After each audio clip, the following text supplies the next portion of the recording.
ফটিকছড়ির শাহনগর বহুমুখী উচ্চ বিদ্যালয়ের ৭টি শ্রেণীকক্ষ দখল করে বেআইনিভাবে গড়ে উঠেছে স্ট্যান্ডার্ড আইডিয়াল কেজি স্কুল নামে একটি বাণিজ্যিক প্রতিষ্ঠান। এতে উচ্চ বিদ্যালয় শিক্ষার্থীদের লেখাপড়ায় চরম বিপর্যয় দেখা দিয়েছে।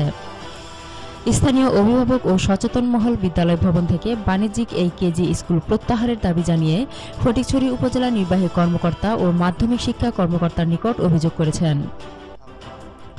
খবর নিয়ে জানা গেছে, বিগত ২০০০ সালে স্থানীয় কিছু সুবিধাভোগী লোকজন সম্পূর্ণ বাণিজ্যিকভাবে শিক্ষা প্রতিষ্ঠানের নিয়মনীতির তোয়াক্কা না করে কেজি স্কুলটি খুলে বসে। তখন উচ্চ বিদ্যালয়ের শিক্ষক ও পরিচালনা কমিটি বাধা দিলে সাময়িক শিক্ষার মান উন্নয়নের কথা বলে দখল করে নিয়েছে বিদ্যালয়টি ৭টি শ্রেণীকক্ষ।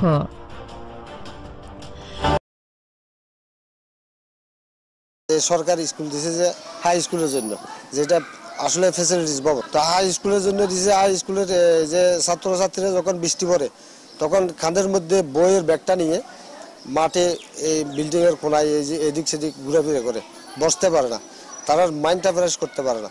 যেহেতু আমার কথা হচ্ছে যে ঘরের মধ্যে একটা লেখা লিখতে পারে নাই, স্কুলে এসে লেখাটা শেষ করব, কিন্তু ওই পরিবেশটা আমাদের স্কুলে নেই। সেই ভিত্তিতে আমি এই যে টিএন অফিস এবং উপজেলা শিক্ষা অফিসার বরাবর দরখাস্ত দিয়েছিলাম। সরেজমিনে গিয়ে দেখা যায়, সময় সকাল 10টা 15 মিনিট। শাহনগর বহুমুখী উচ্চ বিদ্যালয়ের শিক্ষার্থীরা বই ব্যাগ হাতে নিয়ে রাস্তায়, স্কুলের বারান্দায় ও মাঠে বিক্ষিপ্তভাবে দাঁড়িয়ে আছে।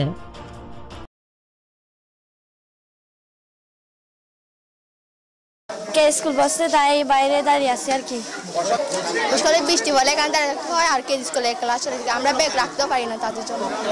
বর্ষাকালে এসে এখানে দাঁড়িয়ে থাকতে হয়, 9টা 45-এ ছুটি দিলে আমরা ঢুকতে পারি না, তো এখানে দাঁড়িয়ে থাকতে হয়। স্যারে বলতেছে এখানে কেজি স্কুল বসতেছে, আমরা কি করব সেটা বলতেছে না। স্যারে বলছে, আমরা যখন অভিযোগ দিয়েছিলাম তখন স্যার বলছে যখন ক্লাস হবে তখন কে স্কুলের ইসলামাবাদ যেখানে আছে ডিগ্রি পার্ক, সেখানে একটা বড় বিল্ডিং হয়েছে 5 তলার, সেটা হওয়ার পর তখন কে স্কুলের সবাই চলে গেছে। 1 বছর হয়েছে। আমরা প্রথমে এসে ব্যাগ রেখে এখানে দাঁড়িয়ে রাখতে হয়, আর আমরা খেলতে পারি না। সময় মতো আসলে আমরা ফার্স্ট বেঞ্চে বসতে পারি না, সবাই এসে সময় ফিসে বেঞ্চে বসতে হয়।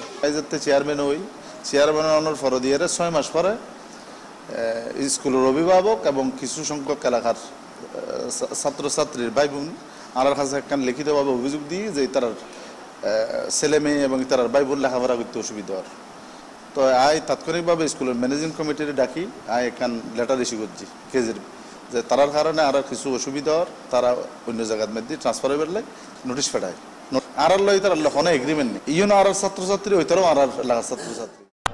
এ ব্যাপারে জানতে চাইলে ফটিকছড়ি উপজেলা নির্বাহী অফিসার দীপক কুমার রায় অভিযোগের সত্যতা স্বীকার করে বলেন, এই অভিযোগ আমার কাছে দাখিল করেছে। আমি অভিযোগের বিষয়ে তদন্ত করে প্রতিবেদন দেওয়ার জন্য আমাদের উপজেলা মাধ্যমিক শিক্ষা কর্মকর্তাকে অনুরোধ জানিয়েছি। এই বিষয়ে মাধ্যমিক শিক্ষা বোর্ড যেটা আছেন, উচ্চ মাধ্যমিক শিক্ষা বোর্ড চট্টগ্রাম, সেই বোর্ডের প্রধানকে আমরা অবহিত করব এবং ওখান থেকে নির্দেশনা পাওয়ার পর আমরা সেটা ব্যবস্থা নেব।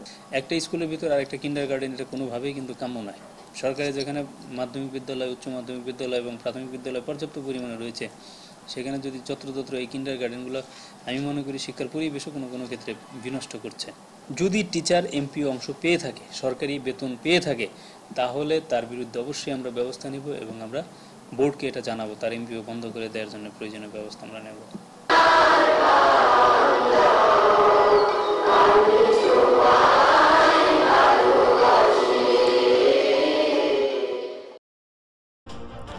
উত্তর চট্টগ্রাম থেকে এম আলমগীর নিশানের পাঠানো তথ্যচিত্রে ৭১ বাংলা নিউজ ডেস্ক।